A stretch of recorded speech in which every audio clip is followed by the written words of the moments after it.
The AFL has introduced 7 new rule changes for the 2026 AFL season. Let's go through them.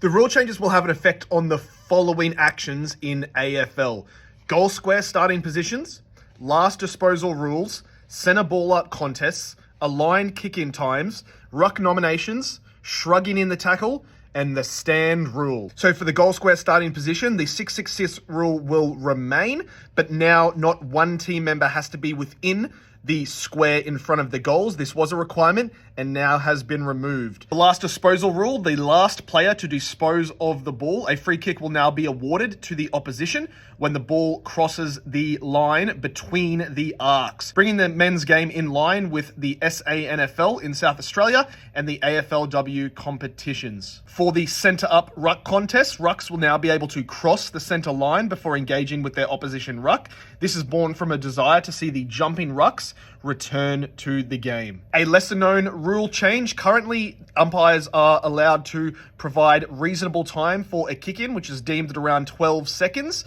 However, reasonable time for a mark or free kick paid around the ground is about 8 seconds. So that has been changed. They will all be 8 seconds going forward. For ruck nominations, now no ruckman has to nominate who they are around the ground, but the third man up rule is still outlawed in the game. Now for the most interesting change, in my opinion: shrugging the tackle will now be considered holding the ball.